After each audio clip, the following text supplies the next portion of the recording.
እንዴት ናችሁ? ሰላም ናችሁ ወይ?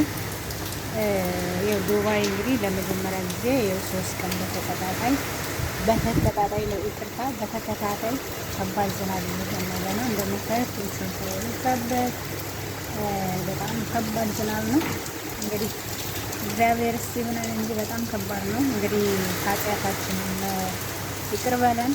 እውነት ከባድ ነው። ብቻ አንዳንዴ እንደዚህ ስታዩት የእግዚአብሔር ቁጣ ነው፣ የመጨረሻው ዘመን ነው እንድንል ያደርገናል። እና ብቻ እሱ ይጠብቀን። እውነት ከባድ ነው፣ በጣም ከባድ ነው። እዛ ጋር ጉርድ ታያላችሁ።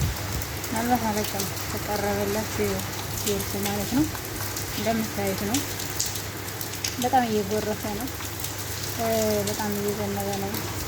በጣም ጨለማ ነው። አሁን ግን ትንሽ ገለጥ ብሎ ነው እንጂ በመስታወት ራሱ ሁሉ ጭልም ብሎ አይታይም ነበር። እና እግዚአብሔር እሱ ምሕረት ይላክልን እና በረዶ ይጥላል ተብሎ አሁን እንዳለ የወጣ ልብስ ያልወጣ ምንጣፍ የለም፣ መኪናዎች እንዳይሰበሩ መስታወታቸው ተብሎ እሱን ማሳጠብ ይቻላል።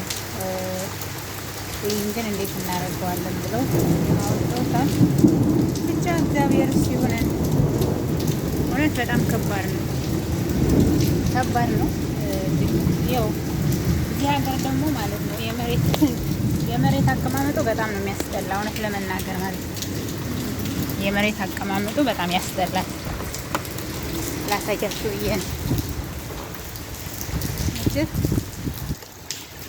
በነገራችን ላይ ትናንትና በጣም እንትን ስላለኝ ትናንትና ከትናንት ወዲያ መጥቶኝ ስለነበረ በጣም እንትን እያለኝ ነው፣ ብርድ እያለኝ ነው። ግን ለእናንተ ለማሳየት ብዬ ነው የወጣሁት።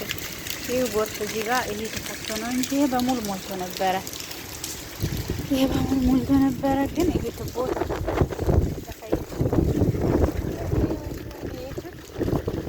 ተቆፍሮ ስራዬ ብሎ ተዘጋጅቶ ነው የጎርፍ መውረድ ማለት ነው እና ብቻ ከባድ ነው እውነት ለመናገር። ንፋስ ሁሉ በጣም እየጣለ ነው፣ በቃ እየጣለ ነው፣ ምንጣፍ እየጣለ ነው። በምሳሌ በጣም ወቸፈር ነው። ብቻ በጣም ከባድ ነው። እኔ ዝናቡ ሳይሆን እኛ ሀገር ራሱ የአበባ ወቅቱ ሲዘንብ ስንሰማ በጣም ነው የሚከብደው። እኛ ሀገርም እየዘነበ ነው እና በሰዓቱ ከባድ ነው። ብቻ በረዶ ይጥላል ተብሎ በጣም ፍራፍ ላይ ነው ያለው በእንትን ታይቶ ማለት ነው።